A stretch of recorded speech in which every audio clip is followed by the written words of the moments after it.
കഴിഞ്ഞ ക്ലാസ്സിൽ ഭൂതങ്ങൾ ഏതൊക്കെയാണ് എന്നാണ് പറഞ്ഞു നിർത്തിയത്. പൃഥിവ്യാപസ് തേജോ വായു ആകാശമിതി ഭൂതാനി.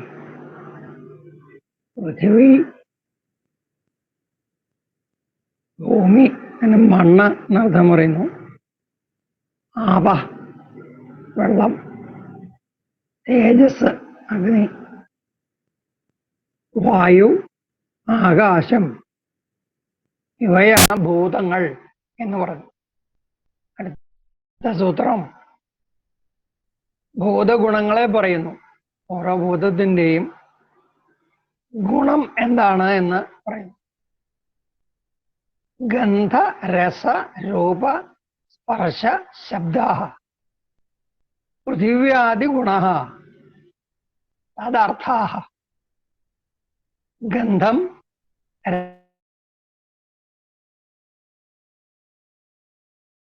ആദ്യം പറഞ്ഞതിന്റെ ഗുണങ്ങൾ ഉണ്ടാകും.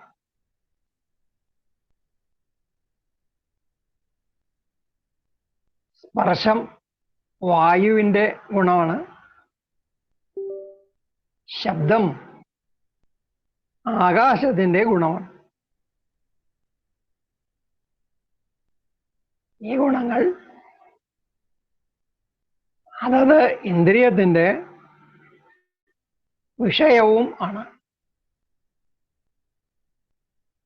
ഇന്ദ്രിയം ഓരോ ഭൂതത്തിൽ നിന്ന് ഉണ്ടായതാണ് ഓരോ ഇന്ദ്രിയം എന്ന അഭിപ്രായം പറഞ്ഞു. അത് കപടശാസ്ത്രമാണ് എന്നും പറഞ്ഞു. അങ്ങനെയാണ് ഇപ്പോൾ ശാസ്ത്രമുള്ളത്. ഇതെല്ലാം രാക്ഷസീകരിച്ച് കപടശാസ്ത്രമാക്കി വച്ച രൂപത്തിലാണ് ഇപ്പോൾ ഉള്ളത്. അതുകൊണ്ട് പൃഥിവി എന്ന ഭൂതത്തിൽ നിന്നാണ് മൂക്ക് എന്ന ഇന്ദ്രിയം ഉണ്ടാകുന്നത്.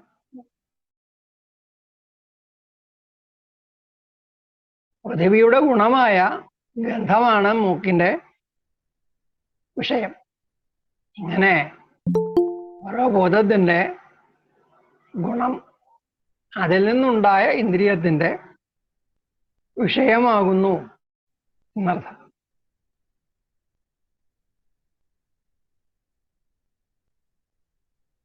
ഇനി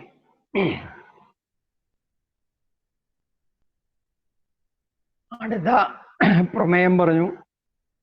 ബുദ്ധി. ബുദ്ധിരുപലപ്തി ജ്ഞാനം അനർത്ഥാന്തരം.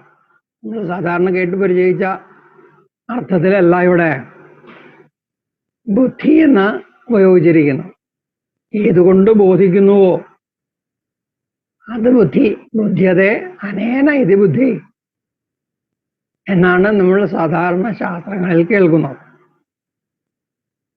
ഇവിടെ അങ്ങനെയല്ല. ഇവിടെ അറിയപ്പെടുന്നതിനെ, അറിവിനെയാണ് ബുദ്ധി എന്ന് വിളിക്കുന്നത്. ബുദ്ധി, ഉപലബ്ധി, ജ്ഞാനം ഇത് അനർത്ഥാന്തരം. ബുദ്ധി എന്നും ഉപലബ്ധി എന്നും ജ്ഞാനം എന്നും ഇവ മൂന്നും അനർത്ഥാന്തരം, അർദ്ധാന്തരം അല്ല, വേറെ വേറെ വിഷയങ്ങളല്ല. ഇത് മൂന്നും ഒന്ന് തന്നെയാണ്. ബുദ്ധി എന്നും ഉപലബ്ധി എന്നും ജ്ഞാനത്തിന്റെ പര്യായങ്ങളാണ് എന്നർത്ഥം. ബുദ്ധി, ഉപലബ്ധി, ജ്ഞാനം ഇത് രണ്ടും അറിവിനെ കുറിക്കുന്നു എന്ന് താല്പര്യം.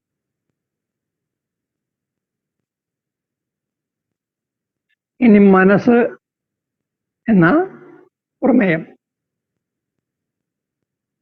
സ്മൃതി, അനുമാനം, ആഗമം. ആഗമം എന്ന് പറയുന്ന ശബ്ദപ്രമാണത്തെയാണ്. സംശയം, പ്രതിഭ, സ്വപ്നജ്ഞാനം, ഊഹം, സുഖാദി പ്രത്യക്ഷം, ഇച്ഛ മുതലായവയെല്ലാം മനസ്സിന് ലിംഗമാണ്. ലിംഗം എന്ന് പറഞ്ഞാൽ അടയാളം. മനസ്സുണ്ട് എന്ന് അറിയിക്കുന്നത് ആണ് ഇവയെല്ലാം. ഇവയെല്ലാം മനസ്സിന്റെ ഗുണങ്ങളാണ്. മനസ്സുള്ളത് കൊണ്ടാണ് ഇവയെല്ലാം ഉണ്ടായിരിക്കുന്നത്. ഇവ കൊണ്ട് മനസ്സുണ്ട് എന്നറിയുന്നു. അങ്ങനെ ഏതുകൊണ്ട് മനസ്സിനെ അറിയുന്നുവോ അത് മനസ്സിന്റെ ലിംഗം. മനസ്സുണ്ട് എന്നറിയാൻ ഹേതുവായതിനെയാണ് മനസ്സിന്റെ ലിംഗം എന്ന് പറയുന്നത്. പിന്നെയും വേറെ ഒരു ലിംഗം പറഞ്ഞു, അതാണ് സൂത്രിച്ചിരിക്കുന്നത്. യുഗപജ്ഞാന അനുത്പത്തിർ മനസ്സോ ലിംഗം. യുഗപജ്ഞാന അനുത്പത്തി, യുഗപത് ഒന്നിച്ച്, ഒരുമിച്ച്, ജ്ഞാന അനുത്പത്തി ജ്ഞാനം ഉണ്ടാവുക, മനസ്സഹ ലിംഗം, ഇത് മനസ്സിന്റെ ലിംഗമാണ്. ഇതും മനസ്സുണ്ട് എന്ന് അറിയിക്കുന്നതാണ്. വേറെ ഇന്ദ്രിയങ്ങൾ കൊണ്ടുണ്ടാകുന്ന വേറെ വിഷയങ്ങളുടെ ജ്ഞാനം ഒന്നിച്ചുണ്ടാവാത്തത് കൊണ്ട് ഒറ്റയായ വേറെ ഒന്ന് ഓരോ ഇന്ദ്രിയത്തോടും ചേരുമ്പോഴേ അറിവുണ്ടാകുന്നുള്ളൂ എന്ന് വരുന്നു. മനസ്സ് ആദ്യ ഇന്ദ്രിയത്തോട് ചേരുമ്പോഴാണ് ആ ഇന്ദ്രിയത്തിന് അതിന്റെ വിഷയത്തെ അറിയാൻ കഴിയുന്നത്, അല്ലാതെ അറിയാൻ കഴിയില്ല. അങ്ങനെ ഓരോ ഇന്ദ്രിയത്തോട് മനസ്സ് ചേരുമ്പോൾ ആ ഇന്ദ്രിയം അതിന്റെ വിഷയത്തെ അറിയുന്നു. അതുകൊണ്ടാണ് എല്ലാ ഇന്ദ്രിയങ്ങളുടെയും അറിവ് ഒരുമിച്ച് ഉണ്ടാകാത്തത് എന്നർത്ഥം. ഇന്ദ്രിയം നിമിത്തമല്ലാതെ ഓർമ്മ മുതലായതൊക്കെ ഉണ്ട്. ഓർമ്മ ഒരു ഇന്ദ്രിയത്തിന്റെയും ഗുണമല്ലല്ലോ. ഈ ഓർമ്മ മുതലായവ ഉണ്ടാകാനും ഇന്ദ്രിയമല്ലാത്ത ഒരു കരണം വേണം. അങ്ങനെയും മനസ്സുണ്ട് എന്ന് കിട്ടുന്നു. അടുത്ത പ്രമേയം പ്രവൃത്തി. പ്രവൃത്തിർ വാഗ്ബുദ്ധി ശരീരാരംഭ. പ്രവൃത്തി എന്ന് പറയുന്നത് വാക്ക്, ബുദ്ധി, ശരീരം ഇവയുടെ വ്യാപാരമാണ്.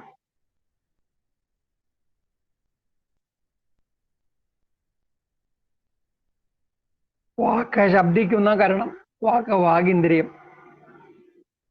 ഇവിടെ ബുദ്ധി എന്ന് പറഞ്ഞത് മനസ്സിനെയാണ്. ആദ്യം പറഞ്ഞ ജ്ഞാനം എന്ന അർത്ഥത്തിലല്ല ബുദ്ധി എന്ന് പറഞ്ഞത്. ഈ സൂത്രത്തിൽ ബുദ്ധി കൊണ്ട് മനസ്സിനെ പറഞ്ഞു. ബുദ്ധ്യതേ അനേന ഇത് ബുദ്ധി, ഇതുകൊണ്ട് ബോധിക്കുന്നു എന്ന വ്യുത്പത്തി പറയണം. ആ വ്യുത്പത്തി കൊണ്ട് ഏതുകൊണ്ടാണോ ബോധിക്കുന്നത് അത് ബുദ്ധി എന്നർത്ഥം കിട്ടും. അപ്പോൾ അത് മനസ്സ് എന്ന അർത്ഥത്തിലാകും എന്ന താല്പര്യം. അങ്ങനെയുള്ള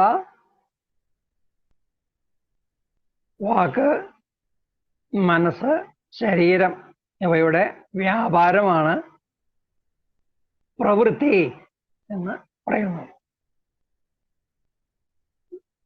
ദോഷം എന്നതാണ് അടുത്ത പ്രമേയം. എന്താണ് ദോഷം? പ്രവർത്തനാലക്ഷണ ദോഷ. പ്രവർത്തനാലക്ഷണ ദോഷ.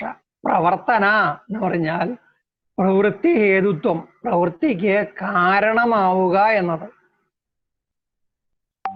അത് ലക്ഷണമായവ പ്രവർത്തനാലക്ഷണങ്ങൾ.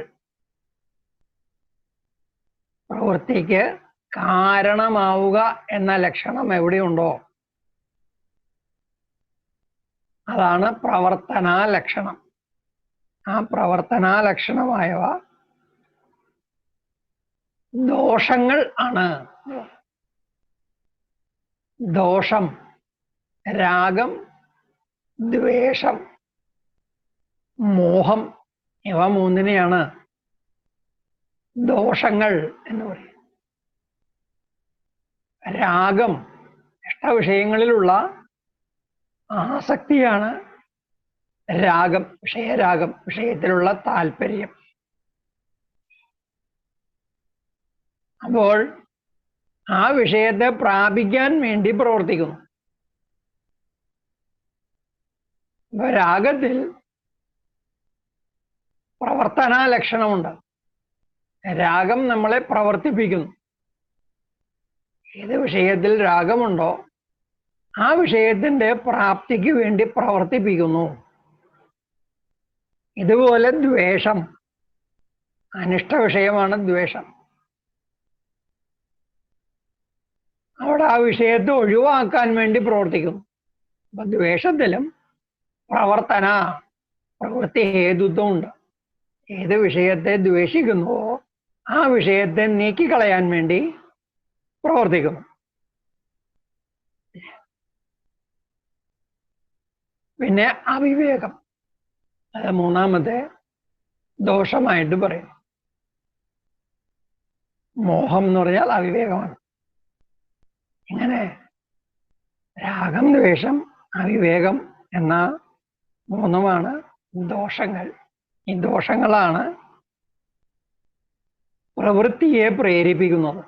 പ്രവൃത്തി ഉണ്ടാവാൻ കാരണങ്ങൾ ഇവ മൂന്നും ആണ്.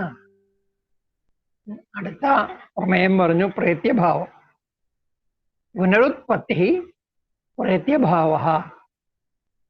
പുനഃ ഉത്പത്തി, വീണ്ടും ഉത്പന്നമാവുക. ഇതാണ് പ്രേത്യഭാവ. പ്രേത്യ പ്രകർഷേണ ഏത്യ, പ്രകർഷേണ പോയിട്ട്. ഇത് മരിച്ചു പോകുന്നതിന്റെ പേരാണ്. മരിച്ചു കഴിഞ്ഞാൽ എന്തുണ്ടാവുന്നു? ഭാവം, ഉണ്മ ഉണ്ടായിരിക്കുന്നു. മരിച്ചയാളും ഉണ്ടായിരിക്കുന്നു. മരിക്കുമ്പോൾ ആളില്ലാതെ ആകുന്നില്ല. ഇതാണ് പ്രേത്യഭാവ എന്ന വാക്കിന്റെ അർത്ഥം. പ്രേത്യ ഭാവ, പ്രകർഷേണ ഏത്യ. പ്രകർഷേണ പോയി കഴിഞ്ഞിട്ടും ഭാവ ഉണ്ടായിരിക്കുന്നു. മരിച്ചു പോയിട്ട് പിന്നെയും ഉണ്ടായിരിക്കുന്നു എന്ന് താല്പര്യം. ഇതിന് പ്രേത്യഭാവം. പ്രേത്യഭാവത്തെ പുനരുത്പത്തി എന്ന് പറഞ്ഞു. പുനരുത്പത്തി, പുനർജന്മം. ഒരു ശരീരത്തിൽ മരിച്ചയാൾ പിന്നീട് വേറെ ശരീരത്തിൽ ജനിക്കുന്നതിനെയാണ് പ്രേത്യഭാവം എന്ന് പറയുന്നത്. ഇങ്ങനെ ജനിക്കുക, മരിക്കുക, പിന്നെയും ജനിക്കുക, പിന്നെയും മരിക്കുക, ഇത് അവിരാമമായിട്ട് തുടരുന്നു. ഇത് മോക്ഷം കിട്ടുന്നത് വരെ ഇങ്ങനെ തുടരും. ഒരു ശരീരം ഇല്ലാതെയായിട്ട് പിന്നെ ശരീരം ഉണ്ടാകാതെ ഇരിക്കുന്നതിനെയാണ് മോക്ഷം എന്ന് പറയുന്നത്. ഉള്ള ശരീരത്തിന്റെ നാശം, പുതിയ ശരീരത്തിന്റെ അനുത്പത്തി, ഇതാണ് മോക്ഷം. അത് എപ്പോൾ കിട്ടുന്നുവോ അപ്പോൾ വരെ ഈ ജനന മരണങ്ങൾ തുടരുന്നു എന്നാണ് കപടശാസ്ത്രത്തിന്റെ അഭിപ്രായം. മോക്ഷത്തിനോട് അപവർഗം എന്ന് പേരും പറയുന്നു. ഇനി ഫലം എന്ന പ്രമേയം. പ്രവൃത്തി ദോഷജനിത അർത്ഥ ഫലം.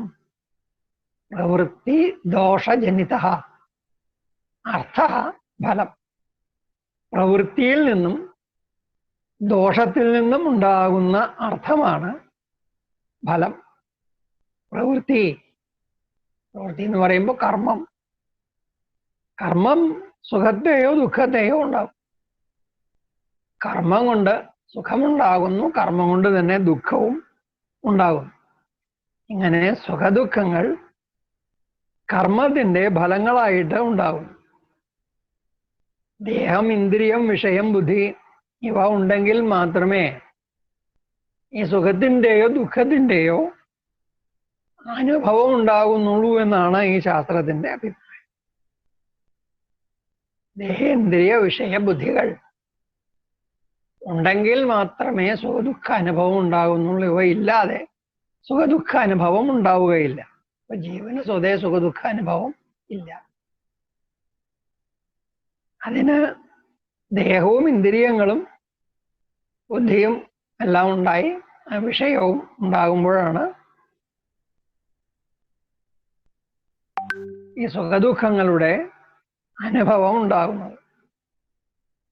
പിന്നെ ദേഹം വെടിഞ്ഞും പിന്നെ പുതിയ ഇത് സ്വീകരിച്ചും അവസാനമില്ലാതെ ഇങ്ങനെ തുടരുന്നു.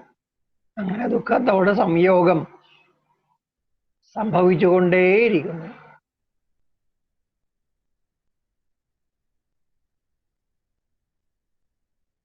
ഈ ദുഃഖം എന്നതാണ് അടുത്ത പ്രമേയം. ബാധനാലക്ഷണം ദുഃഖം. ബാധന ലക്ഷണമായത് ദുഃഖം. ബാധന എന്ന് പറഞ്ഞാൽ പീഡ, ഉപദ്രവം. പീഡ ലക്ഷണമായത് ഏതോ അത് ദുഃഖം. അതിനോട് വേർപെടാൻ കഴിയാത്ത വണ്ണം ചേർന്നിരിക്കുന്നതാണ് ജന്മം. ജന്മം ഉണ്ടായാൽ ഈ പീഡ ഇല്ലാതിരിക്കില്ല, ബാധന ഇല്ലാതിരിക്കില്ല, ദുഃഖം ഇല്ലാതിരിക്കില്ല. അപ്പൊ ജന്മം എന്നത് ദുഃഖത്തോട് വേർപെടുത്താൻ കഴിയാതെ വണ്ണം ചേർന്നിരിക്കുന്നു. അതുകൊണ്ട് ജന്മം തന്നെ ദുഃഖമാണ്. ജന്മം ഇല്ലാതെ ആയാൽ മാത്രമേ സുഖം ഉണ്ടാവുകയുള്ളൂ. ഇങ്ങനെ ജന്മമാണ് ദുഃഖം. ജന്മം ഇല്ലാതിരുന്നാൽ മാത്രമേ ദുഃഖം ഇല്ലാതിരിക്കുകയുള്ളൂ എന്ന് അറിയുമ്പോൾ വിഷയങ്ങളിൽ ഉദാസീനത വരുന്നു. വിഷയവിരക്തി, വിഷയങ്ങളിൽ വൈരാഗ്യം ഉണ്ടാകുന്നു. അങ്ങനെ വിരക്തനാകുന്നത് ആരാണോ അയാൾ ക്രമേണ മുക്തനും ആകുന്നു.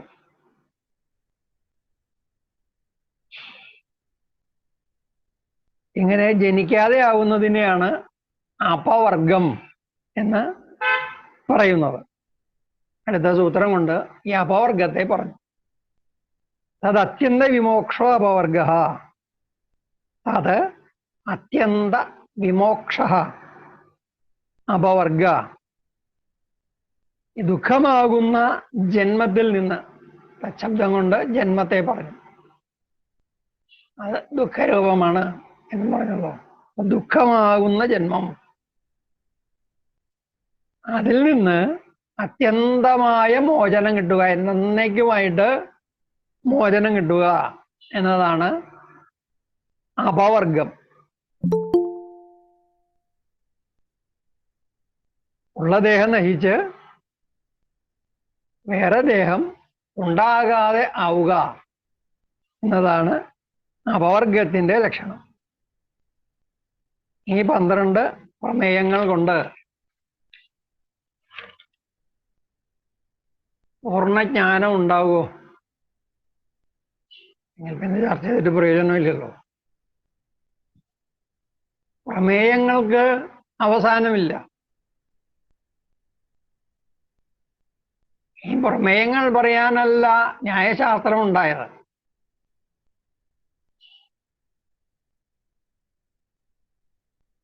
പ്രമ എങ്ങനെ ഉണ്ടാകും?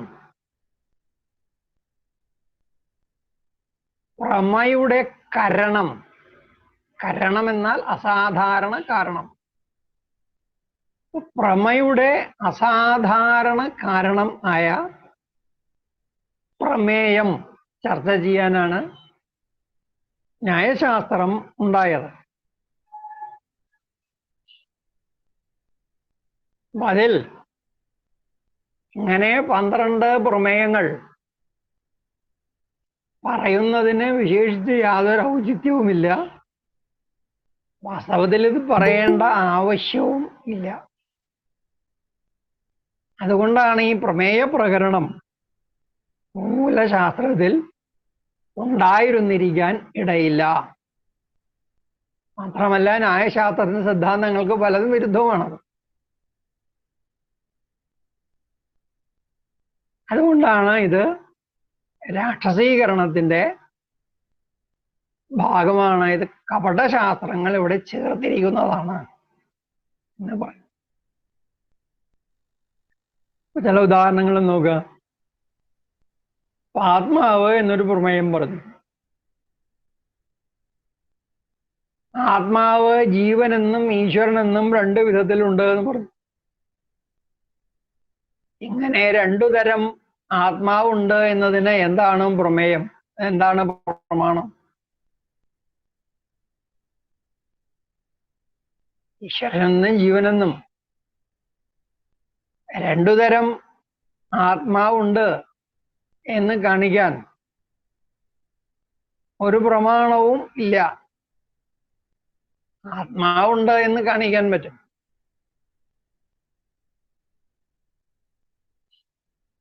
അതിൻ്റെ ന്യായങ്ങൾ പറഞ്ഞിട്ടുണ്ട്, അത് നമ്മൾ ചർച്ച ചെയ്ത് കഴിഞ്ഞതുമാണ്. ആത്മാവിനെ പറ്റി പറയും. പക്ഷെ അത് ജീവനെന്നും ഈശ്വരനെന്നും രണ്ടു തരത്തിലുണ്ട് എന്ന് പറയുന്നതിന് പ്രമാണം ഇല്ല.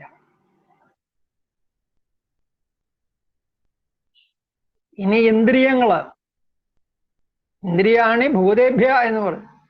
ഇന്ദ്രിയങ്ങൾ ഭൂതങ്ങളിൽ നിന്ന് ഉണ്ടായതാണ്. ഓരോ ഭൂതത്തിൽ നിന്ന് ഓരോ ഇന്ദ്രിയം ഉണ്ടാവാം.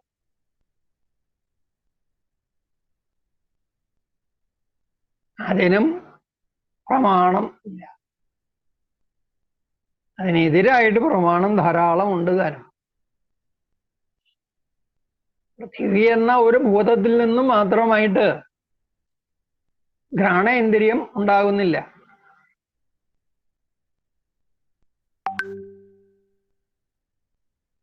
ഈ ഭൂതമാണോ എന്നത് വേറെ വിഷയം, അത് കുറച്ചും കൂടി മൗലികമായിട്ടുള്ള വിഷയമാണ്. പൃഥ്വി എന്ന് പറയുന്നത് മണ്ണാണെന്ന് പറയുന്നു. മണ്ണാണെങ്കിൽ അത് സംയുക്തമാണ്. അത് അടിസ്ഥാന നിർമ്മാണ ഘടകം അല്ല. ഭൂതങ്ങൾ എന്ന് പറയുന്നതിൻ്റെ സങ്കല്പം അടിസ്ഥാന നിർമ്മാണ ഘടകം എന്നാണ്. 5 അടിസ്ഥാന നിർമ്മാണ ഘടകങ്ങളിൽ നിന്നാണ് പ്രപഞ്ചത്തിലുള്ള എല്ലാം ഉണ്ടായത് എന്നാണ് പഞ്ചഭൂത സിദ്ധാന്തം. പഞ്ചഭൂതങ്ങളെ അടിസ്ഥാന നിർമ്മാണ ഘടകങ്ങളായിട്ടാണ് കണക്കാക്കുന്നത്. എന്നാൽ ഈ പഞ്ചഭൂതങ്ങൾ എന്താണ് എന്ന് നോക്കുമ്പോൾ ഇവയൊന്നും തന്നെ അടിസ്ഥാന നിർമ്മാണ ഘടകം അല്ല. ഇത് നേരെ കഴിഞ്ഞ ക്ലാസ്സിൽ നമ്മൾ ചർച്ച ചെയ്ത വിഷയമാണ്.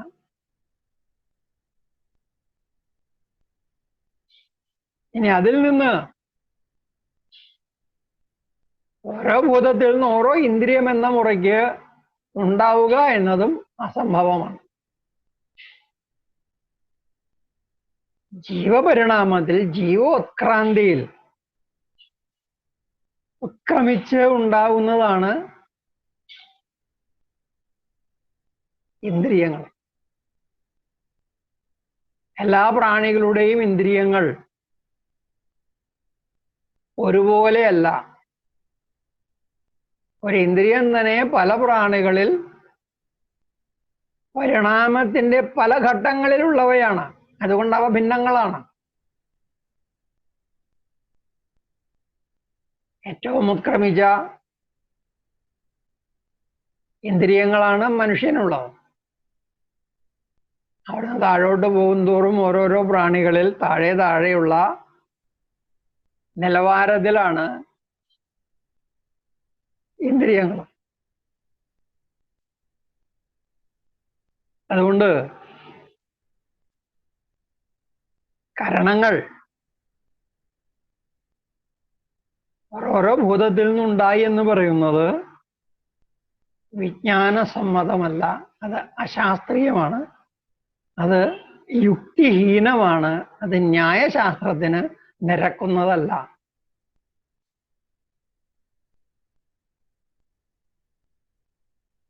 ഈ പൃഥ്വി മുതലായിട്ടുള്ള ഭൂതങ്ങളുടെ കൽപ്പനയും ആണ് പറഞ്ഞത്. അത് വിജ്ഞാനത്തിന് എതിരാണ്. പൃഥ്വി മണ്ണാണെന്ന് പറഞ്ഞാൽ മണ്ണ് സിലിക്കൺ ഡൈ ഓക്സൈഡാണ്.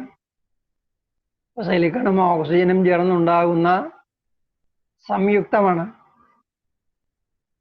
അതുപോലെ വെള്ളം എന്ന് പറയുന്നത് ഹൈഡ്രജനും ഓക്സിജനും ഉണ്ടാകുന്ന സംയുക്തമാണ്. ഒന്നും പ്രാഥമിക പദാർത്ഥങ്ങളല്ല. അതുകൊണ്ട് സാധാരണ പറയുന്ന അർത്ഥത്തിൽ അവയെ ഭൂതങ്ങളെന്ന് വിളിക്കാനേ പാടില്ല.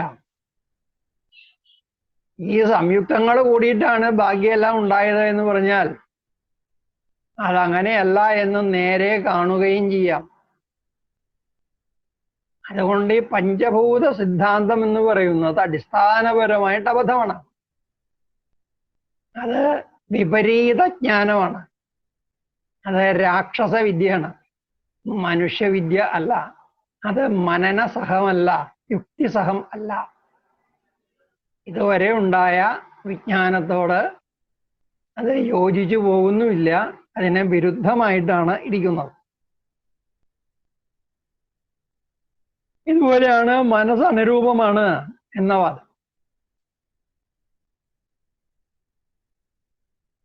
മനസ്സിന്റെ അനുരൂപത്വവും യുക്തിക്ക് നിരക്കുന്നതല്ല, വിജ്ഞാനത്തിന് നിരക്കുന്നതല്ല.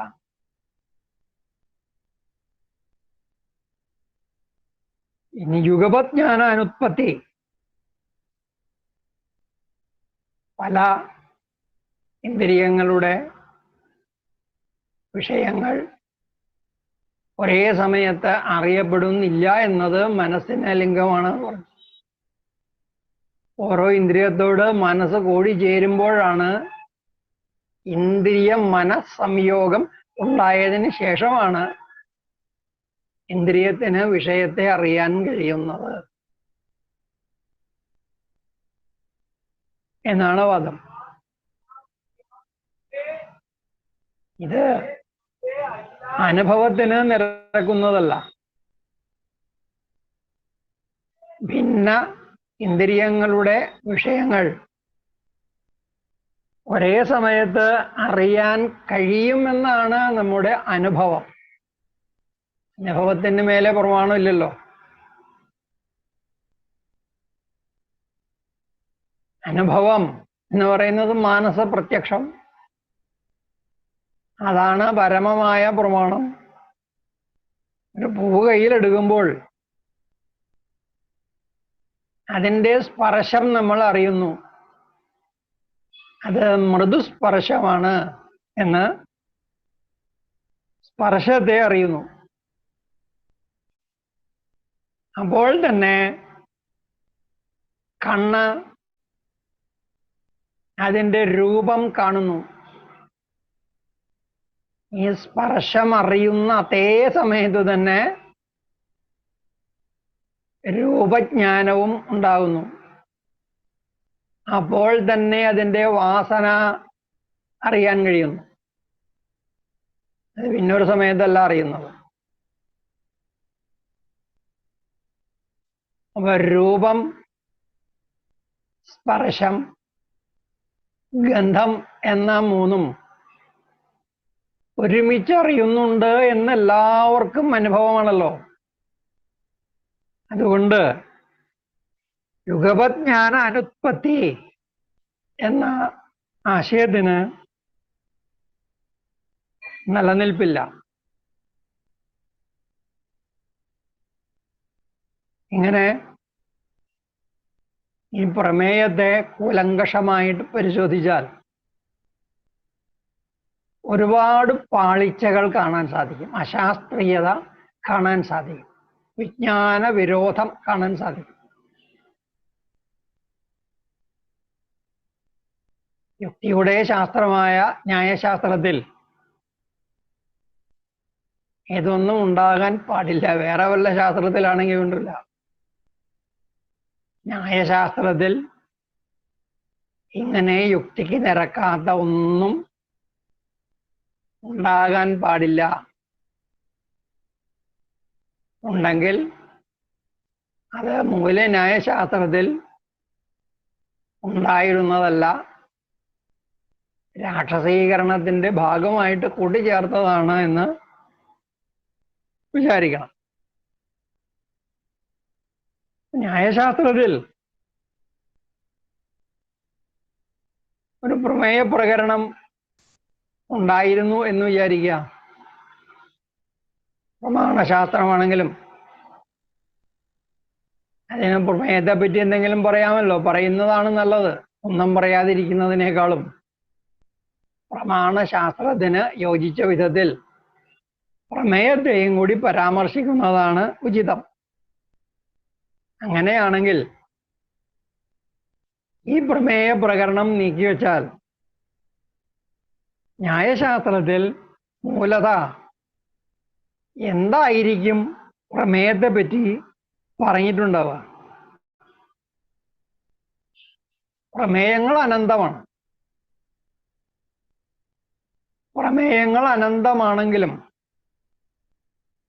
ഈ പ്രമേയങ്ങൾ എല്ലാം രണ്ടു വകയാണ്, മൂന്നാമതൊരു വകയില്ല. പ്രമേയ വ്യക്തികളെ ഒഴിവാക്കിയാൽ രണ്ട് ജാതികൾ ആയിട്ട് പ്രമേയത്തെ മുഴുവൻ പറയാം. മൂന്നാമതൊരു ജാതിയില്ല, രണ്ട് ജാതിയേ ഉള്ളൂ.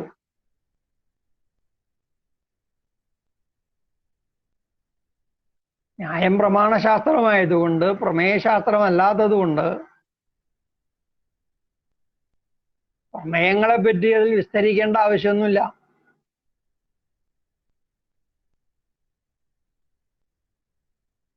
അങ്ങനെയാണെങ്കിൽ എന്തായിരിക്കും ന്യായശാസ്ത്രം പറഞ്ഞിട്ടുണ്ടാവുക? പറയാൻ സാധ്യതയുള്ളത് ഈ രണ്ട് ജാതികളെയാണ്. ഏതൊക്കെയാണ് ഈ രണ്ട് ജാതികൾ? ഈ രണ്ട് ജാതികൾ ദൃക്ക്, ദൃശ്യം എന്നിവയാണ്.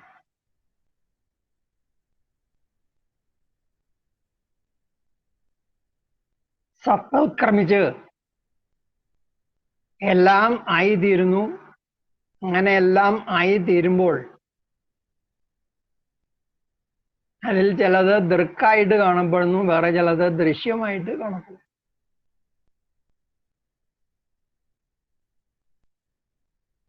ഇവിടെ എന്താണ് ദൃക്ക്? ദൃക്ക് എപ്പോഴും ഞാൻ ആണ്. ഞാൻ ഒഴികെ ബാക്കി ലോകം മുഴുവനും എനിക്ക് ദൃശ്യമാണ്. എന്നെ പോലെ ഈ ദൃശ്യത്തെ അനുഭവിക്കുന്ന, കാണുന്ന എല്ലാ മനുഷ്യരും അടക്കം ഞാനല്ലാത്ത എന്തെല്ലാം ഉണ്ടോ അതെല്ലാം എനിക്ക് ദൃശ്യമാണ്. ഇങ്ങനെ ദൃശ്യം എന്നത് എപ്പോഴും ഞാൻ എന്ന ഒറ്റ ഒരുത്തനാണ്. ആ ഒന്നിനെയാണ് അഹമെന്നും ആത്മാ എന്നും പറയുന്നത്. അഹം, ആത്മ. അഹത്തിന്റെ പര്യായങ്ങളാണ് അഹന്ത, അഹങ്കാരം. അഹം, അഹന്ത, അഹങ്കാരം ഇവ ദൃക്കിനെ പറയുന്നു. ദൃക്ക് എന്നാൽ കാണുന്ന ആള്, ദ്രഷ്ടാവ്, ജ്ഞാതാവ്,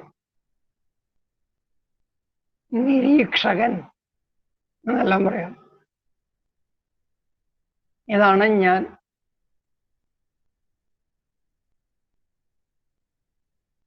അഹന്താ വിഷയമാണ് ഞാൻ. ഞാൻ എന്ന ബോധത്തിന് എന്ത് വിഷയമാകുന്നു? ദൃക്ക്. അല്ല ഭിന്നമായിട്ട് എന്നിൽ നിന്ന് വേറെയായി ഇത് എന്നോ നീ എന്നോ ഉള്ള ബോധത്തിന് വിഷയമാകുന്നതാണ് ദൃശ്യം. ഇതം, ഇതെന്താ, ഇതങ്കാരം ഇവ മൂന്നും പര്യായങ്ങളാണ്. ഇതം, ഇതെന്താ, ഇതങ്കാരം. ഇത് എന്നർത്ഥം. ഇത് എന്ന ബോധത്തിന് വിഷയമാകുന്നതാണ് ദൃശ്യം. അപ്പൊ ഇതെന്താ വിഷയമാണ്? ദൃശ്യം. മുഴുവൻ ജഗത്തും അഹന്ത, ഇതെന്താ എന്ന രണ്ട് ബോധങ്ങളുടെ വിഷയമാണ്. അതെന്താ വിഷയമായത്? ദൃക്ക്. ഇതെന്താ വിഷയമായത്? ദൃശ്യം എന്ന് പറയാം. അവിടെ ദൃക്ക് എന്ന് പറഞ്ഞാലും ഈ ദൃക്കിനെയും അറിയേണ്ടതാണ്. ദൃക്ക് ഞാനാണ് എന്ന് അറിഞ്ഞാൽ പോരാ. ദൃക്ക് ഞാനാണ് എന്നറിയുമ്പോൾ ഞാൻ ആരാണ് എന്ന ചോദ്യം പിന്നെയും ഉദ്ഭവിക്കുന്നു.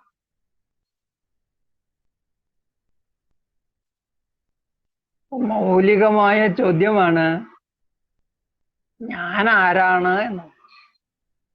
അതിന് ഉത്തരം കിട്ടുന്നത് വരെ നമ്മുടെ അറിവ് അപൂർണമാണ്.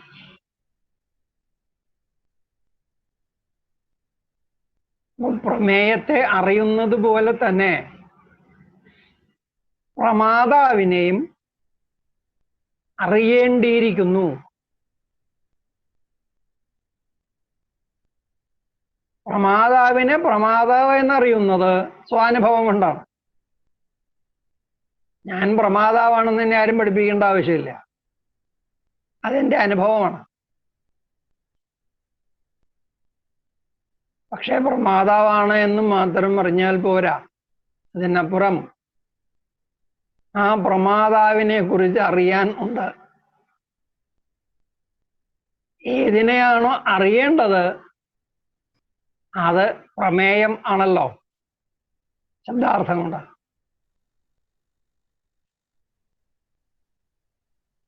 അപ്പോൾ പ്രമാതാവായിരിക്കെ തന്നെ പ്രമേയവും കൂടിയാകുന്നു. പ്രമേയത്തെ അറിയുന്നത് പോലെ തന്നെ പ്രമാതാവിനെയും അറിയണം. ദൃശ്യത്തെ അറിയുന്നത് പോലെ തന്നെ ദൃക്കിനെയും അറിയണം. ഈ ദൃക്കിന്റെ സൂക്ഷ്മമായ ജ്ഞാനം സമ്പാദിക്കേണ്ടിയിരിക്കുന്നു. ആ സൂക്ഷ്മജ്ഞാനം അന്വേഷിക്കുമ്പോഴാണ്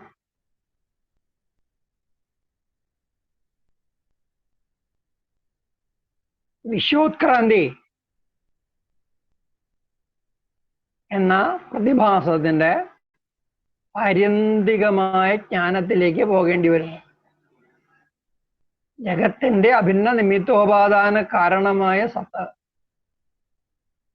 സങ്കല്പിച്ച് ക്രമിച്ച് അവയവ രചന ചെയ്ത് എല്ലാം ആയിത്തീർന്നു എന്ന് തത്വമസി പ്രകരണത്തിൽ നമ്മൾ പഠിച്ചു. എല്ലാം ആയിത്തീർന്ന കൂട്ടത്തിലുള്ളതാണ് പ്രമാതാവും പ്രമേയവും, അല്ലെങ്കിൽ ദൃക്കും ദൃശ്യവും.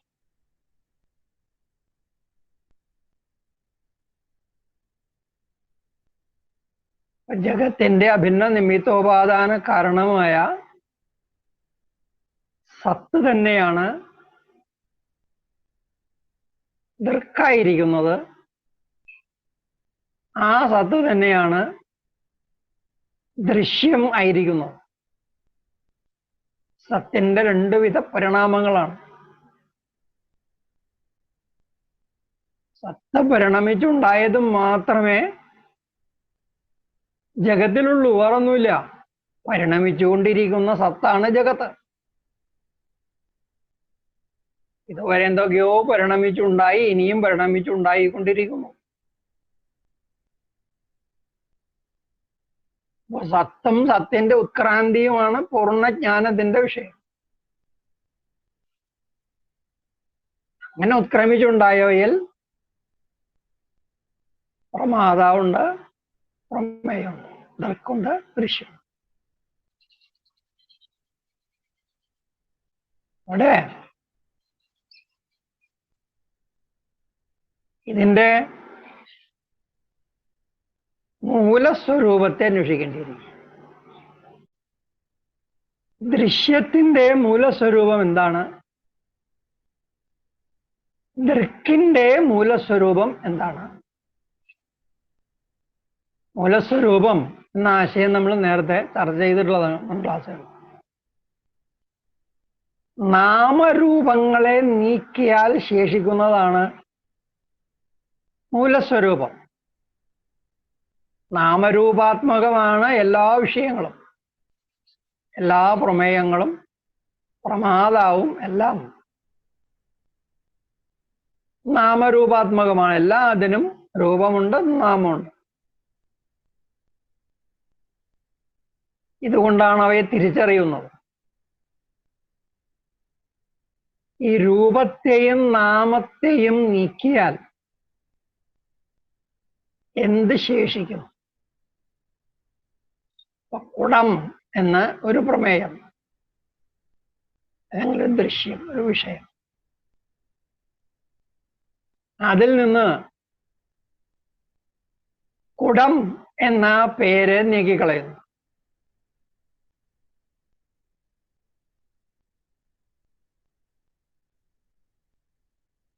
കുടത്തിന്റെ രൂപവും നീക്കിക്കളയുന്നു. രൂപം നീങ്ങിയാൽ നാമം നീങ്ങിപ്പോവും. രൂപമില്ലാതെയാൽ പിന്നെ എന്തിനെ ആസ്പദിച്ച് നാമം നിലനിൽക്കും? എല്ലാ നാമങ്ങളും രൂപങ്ങളുടെയാണ്. രൂപമുണ്ടെങ്കിൽ മാത്രമേ നാമത്തിന് നിലനിൽക്കാൻ കഴിയൂ. നാമമില്ലാതെയായിട്ട് രൂപം നിൽക്കില്ല.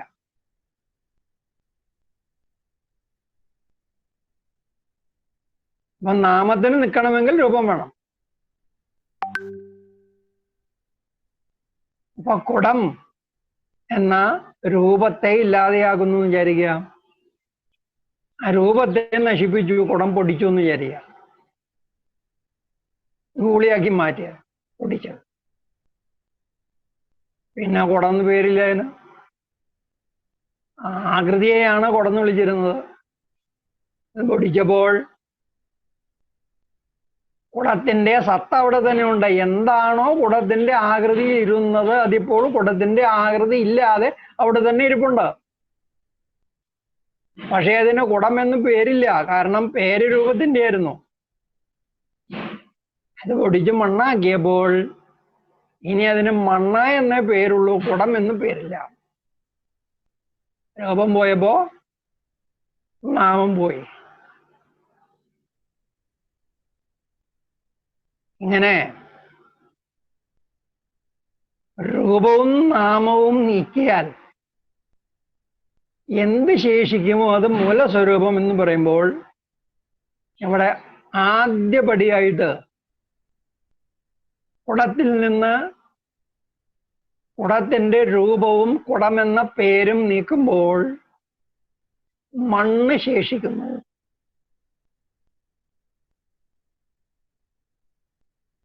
മണ്ണാണ് കുടത്തിന്റെ മൂലസ്വരൂപം. ഇനി ഈ മണ്ണിനെ നോക്കിയാൽ മണ്ണും ഇതുപോലെ നാമരൂപങ്ങളാണ്.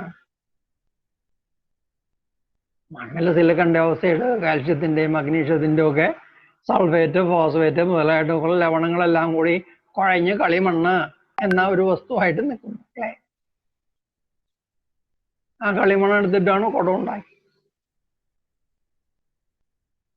ഈ കളിമണ്ണിനെ പരീക്ഷിക്കുമ്പോൾ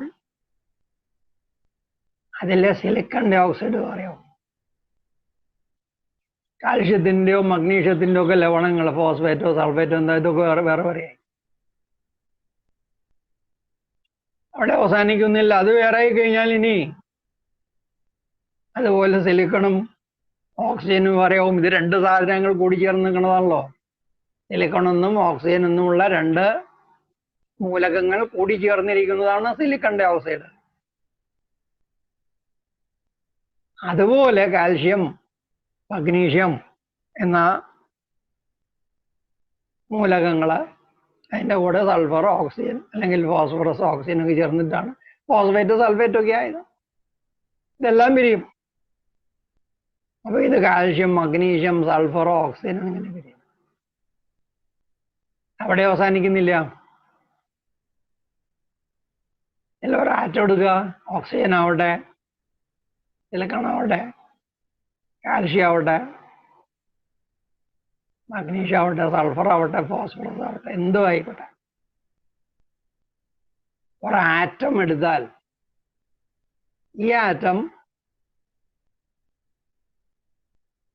പ്രോട്ടോൺ, ഇലക്ട്രോൺ, ന്യൂട്രോൺ എന്ന് പറയുന്ന 3 കണങ്ങളാണ്, ഔപാണവ കണങ്ങൾ, സബ് അറ്റോമിക് പാർട്ടിക്കിൾസ്.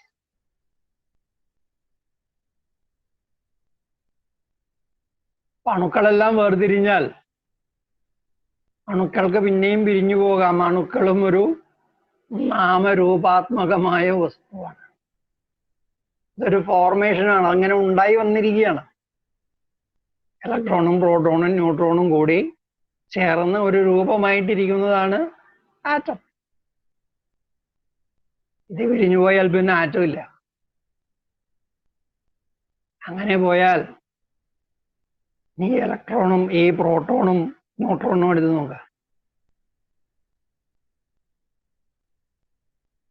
പ്രോട്ടോണും ന്യൂട്രോണും ക്വാർക്കുകൾ എന്ന് പറയുന്ന 3 ഘടകങ്ങൾ ചേർന്ന 3 ക്വാർക്കാണ് ഒരു പ്രോട്ടോൺ, 3 ക്വാർക്കാണ് ഒരു ന്യൂട്രോൺ.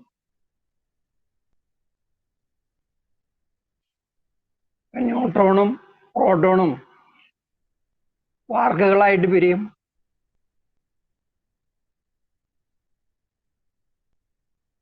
ന്യൂട്രോണില്ല, പ്രോട്ടോണില്ല, ഔപാണവ കണങ്ങൾ ഇല്ല, പിന്നെ ക്വാർക്കേ ഉള്ളൂ.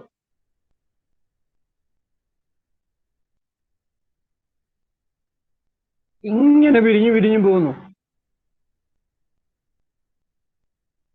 അവിടെ ക്വാർക്ക് എന്ന രൂപമുണ്ട്, ക്വാർക്ക് എന്ന നാമവും ഉണ്ട്. അത് പിന്നെയും നാമരൂപാത്മകമായ വസ്തു. അതിൻ്റെ അർത്ഥം അതും പിരിയും. ഇങ്ങനെ പിരിഞ്ഞു പിരിഞ്ഞു പിരിഞ്ഞു പോയാൽ പിരിക്കാൻ പറ്റാത്ത എന്താണ് ശേഷിക്കുക? അതാണ് പരമാർത്ഥമായ മൂലസ്വരൂപം. എല്ലാ മൂലസ്വരൂപങ്ങളുടെയും മൂലസ്വരൂപം, ആത്യന്തികമായ മൂലസ്വരൂപം. ഇനി അതിനൊരു മാറ്റവുമില്ല. ഇനി അതിനെ പിരിക്കാൻ കഴിയില്ല. ഇനി അതിന് നാമരൂപം എടുക്കാൻ കഴിയില്ല. ആ അവസ്ഥയിൽ അപ്പോൾ എവിടെയാണ് നമ്മൾ എത്തുക? ഇത് തത്വമസി പ്രകരണം കൊണ്ട് അറിയുന്നത് ജഗത്തിൻ്റെ അഭിന്ന നിമിത്തോപാദാന കാരണമായ സത്തിൽ എത്തും എന്നാണ്. ആദിബോധമായ സത്ത്. അവിടുന്ന് പിന്നെ എങ്ങും പോകാൻ കഴിയില്ല.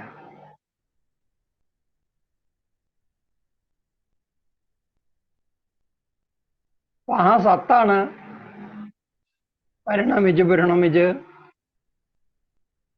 എല്ലാ ദൃശ്യങ്ങളുമായത്, എല്ലാ പ്രമേയങ്ങളുമായത്. അത് തന്നെയാണ് പരിണമിച്ച് ദൃക്കുകളുമായത്. ഇങ്ങനെ നോക്കുമ്പോൾ ദൃക്കിനും ദൃശ്യത്തിനും വെവ്വേറെ മൂലസ്വരൂപങ്ങൾ ഇല്ല. ദൃക്കിൻ്റെയും ദൃശ്യത്തിൻ്റെയും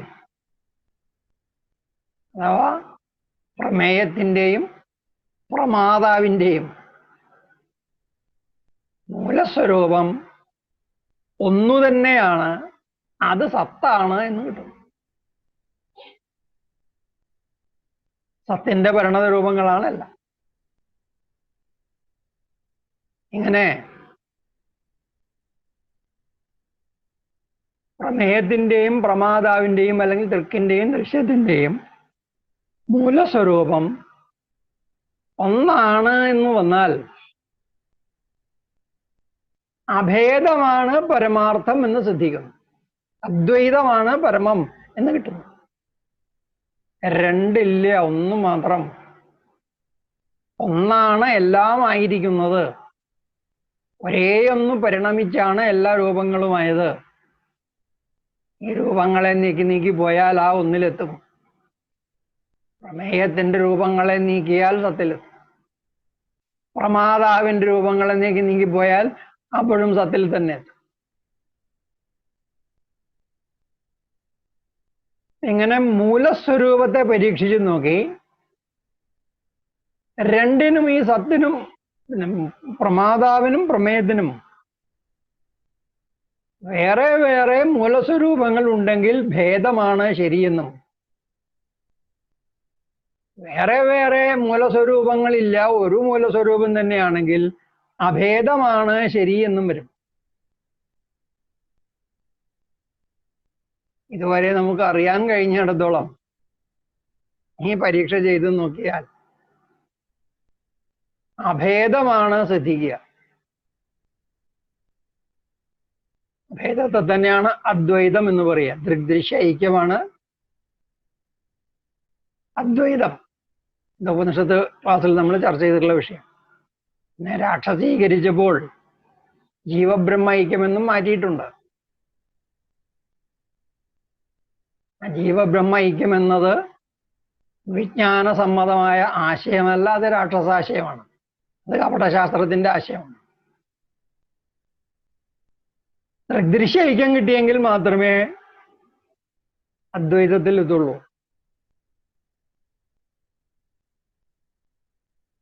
ജീവനും ബ്രഹ്മവും എന്ന് പറഞ്ഞിട്ട് ജീവനും ബോധമാണ്, ബ്രഹ്മവും ബോധമാണ്, ജഗത്ത് ജഡമാണെന്ന് പറഞ്ഞിട്ട് ദ്വൈതമാണ് വേദാന്തത്തിൽ സാധിച്ചു വെച്ചിരിക്കുന്നത്. ദ്വൈത വേദാന്തം എന്നതിന് പേരിടും, അദ്വൈത വേദാന്തം എന്ന് പറയും. പക്ഷേ വേദാന്തത്തിൽ അദ്വൈതമില്ല.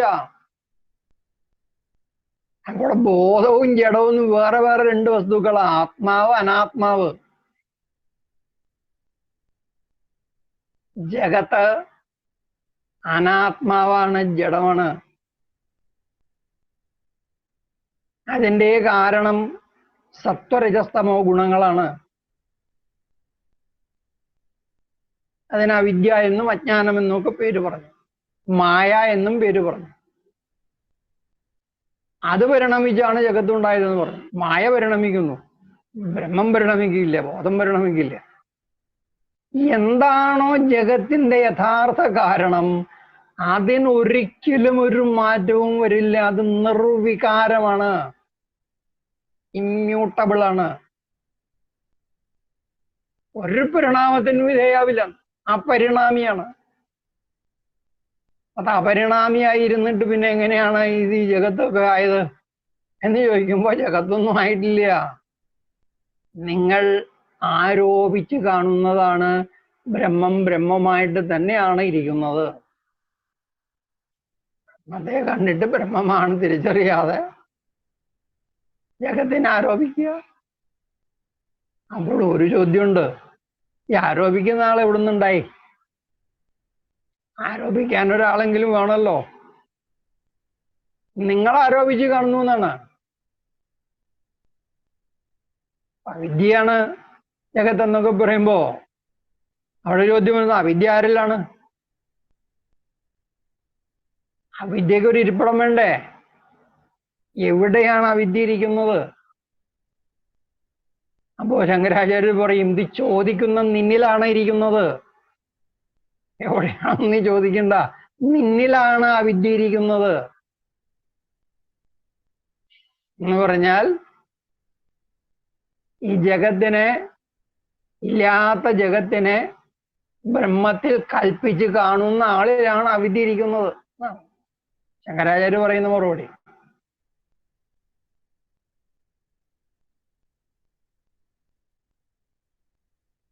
ഇവിടെ നമ്മള്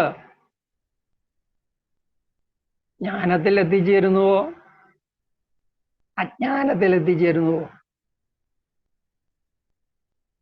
ഇതാണ് ചിന്തിക്കണം.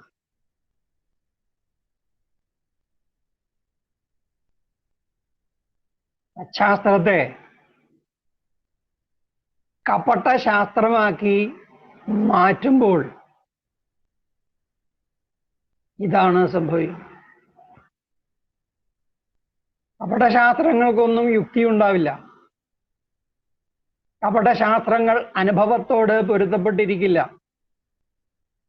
യുക്തിയോടും അനുഭവത്തോടും പൊരുത്തപ്പെട്ട് കാണുമ്പോഴാണ് ഇത് ശരി എന്ന് മനസ്സിലാകുന്നത്.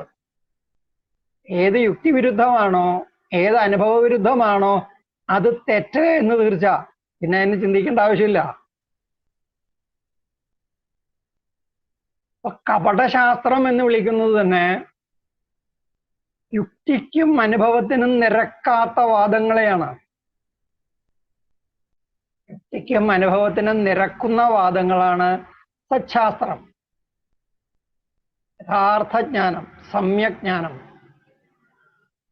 മറ്റേത് കപടശാസ്ത്രം, വിപരീതജ്ഞാനം. ഈ പ്രമേയം പ്രകരണങ്ങൾ നമ്മൾ നോക്കും. പ്രമേയ പ്രകരണം നോക്കുമ്പോൾ ഈ പ്രമേയ പ്രകരണം മുഴുവനും കപടശാസ്ത്രമാണ്. ഇത് മൂലശാസ്ത്രത്തിന്റെ ഭാഗമായിട്ട് ഉണ്ടായിരുന്നിരിക്കില്ല എന്നാണ് മനസ്സിലാക്കുന്നത്.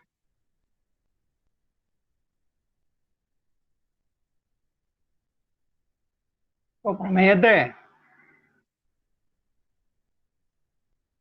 ന്യായം പ്രമാണശാസ്ത്രമായതുകൊണ്ട് വലുതായിട്ട് ചിന്തിക്കേണ്ട ആവശ്യമൊന്നുമില്ല. വാസ്തവത്തിൽ ഇവിടെ ഒരേ ഒരു സൂത്രം പറഞ്ഞാൽ മതി, ദൃഗ്ദൃശ്യങ്ങളാണ് പ്രമേയം എന്ന് മാത്രം പറഞ്ഞാൽ മതി. അപ്പോഴേ ഈ ചോദ്യം വരും. ഇവിടെ ദൃക്കെന്ന് പറഞ്ഞ പ്രമാതാവിനെയാണ്. പ്രമാതാവും പ്രമേയവുമാണ് പ്രമേയം എന്ന് പറഞ്ഞാൽ എങ്ങനെ ശരിയാവും എന്നുള്ള ചോദ്യം വരും. അതിനൊരു ശരിയാവുകയും ഇല്ല. പ്രമേയം എന്ന് പറഞ്ഞാൽ അറിയപ്പെടേണ്ടത്, പ്രമാതാവും അറിയപ്പെടേണ്ടതു തന്നെയാണ്. പ്രമേയത്തെ എങ്ങനെയാണോ നിഷ്കൃഷ്ടമായിട്ട് പരിശോധിച്ച് പാര്യന്തികമായിട്ട് അറിയുന്നത്, അതുപോലെ പ്രമാതാവിനെയും അറിയണം. പ്രമേയത്തെ അറിയുന്നത് പോലെ തന്നെ അറിയണം പ്രമാതാവിനെ. എങ്ങനെ ആ മൂലസ്വരൂപത്തിലേക്ക് പോയിട്ട് അറിയണം. പ്രമാതാവിന്റെ മൂലസ്വരൂപം എന്താണ്?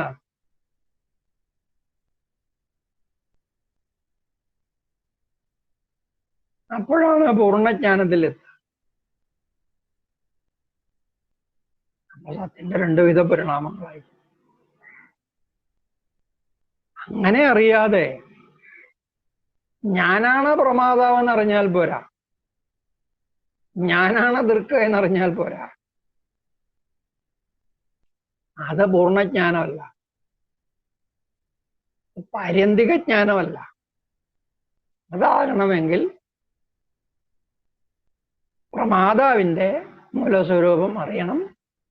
ഇതന്വേഷിച്ചു പോയാൽ പ്രമേയത്തിന്റെ മൂലസ്വരൂപവും പ്രമാതാവിന്റെ മൂലസ്വരൂപവും ഒന്നു തന്നെയാണ് എന്ന് വരും.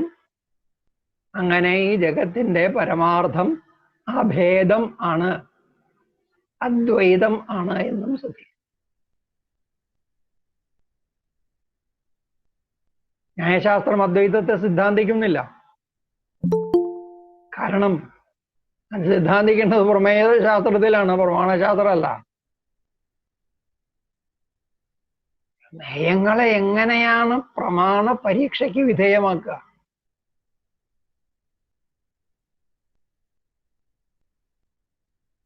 ഇതേ ന്യായശാസ്ത്രത്തിന് വിഷയമുള്ളൂ. പ്രമാണശാസ്ത്രമായതുകൊണ്ട് ന്യായശാസ്ത്രത്തിന് എന്താണോ പറയാതെ വിടാവുന്നത് അതിനെയാണ് ന്യായശാസ്ത്രം പറയാതെ വിട്ടത്. അതുകൊണ്ടത്തെ ശാസ്ത്രത്തിന്റെ ദോഷമല്ല, പറയേണ്ട ആവശ്യമില്ലാത്തതുകൊണ്ട് പറയാഞ്ഞതാണ്.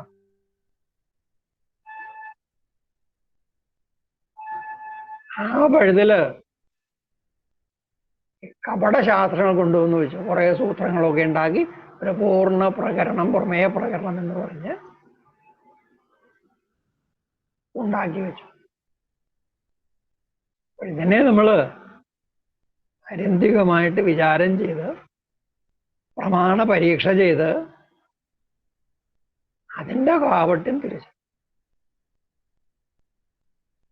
ഇങ്ങനെ ഈ പ്രമേയ പ്രകരണം എന്ന് പറയുന്നത് വാസ്തവത്തിൽ ന്യായശാസ്ത്രത്തിന്റെ ഭാഗമായിട്ട് ഉണ്ടായിരുന്നതാവാൻ ഒരു തരവും ഇല്ല എന്ന നിലപാടിലേക്ക് നമ്മൾ എത്തും. അങ്ങനെ എത്തുമ്പോൾ പ്രമാതാവും പ്രമേയവുമാണ് അറിയപ്പെടേണ്ടത്, ദൃക്കും ദൃശ്യവുമാണ് പ്രമേയം എന്ന് മാത്രം പറഞ്ഞ് അവസാനിപ്പിക്കാം. ബാക്കിയൊക്കെ പ്രമേയശാസ്ത്രം പറഞ്ഞോളൂ. എന്താണ് പ്രമേയശാസ്ത്രം? ശുദ്ധമായ പ്രമേയശാസ്ത്രം, പരമാർത്ഥമായ പ്രമേയശാസ്ത്രം ഉപനിഷത്താണ്. ഉപനിഷത്തിന്റെ ഉപകാരക ശാസ്ത്രമായിട്ടാണ് ന്യായശാസ്ത്രം ഉണ്ടായത്. എല്ലാ ശാസ്ത്രങ്ങൾക്കും ഉപകാരകമാണ് ന്യായശാസ്ത്രം എന്ന് പറഞ്ഞല്ലോ. വ്യാകരണം പോലെ സർവശാസ്ത്രോപകാരകമാണ് ന്യായശാസ്ത്രം. ആത്മവിജ്ഞാനത്തിനും അത് ഉപകാരകമാണ്. ആത്മവിജ്ഞാനത്തിനും പ്രമാണങ്ങൾ എന്താണെന്നറിയാൻ, പ്രമാണ പരീക്ഷ ചെയ്യേണ്ടത് എങ്ങനെയാണെന്നറിയാൻ ന്യായശാസ്ത്രം തന്നെയാണ് ശരണം. അങ്ങനെയുള്ള ന്യായശാസ്ത്രത്തെ യഥാതഥമായിട്ട് അറിയുക. ഭാഗ്യവശാൽ ഇത്രയേ കപടശാസ്ത്രം ന്യായശാസ്ത്രത്തിൽ കയറ്റിയിട്ടുള്ളൂ. ശബ്ദപ്രമാണത്തിന്റെ നിർവചനവും ഈ പ്രമേയപ്രകരണവുമായുള്ളൂ കപടം ആയിട്ട് മറ്റു പല ശാസ്ത്രങ്ങളിലും ഇതിനൊക്കെ എത്രയോ കൂടുതലാണ് ഉപനിഷത്തിന്റെ അവസ്ഥ നമ്മൾ കണ്ടു.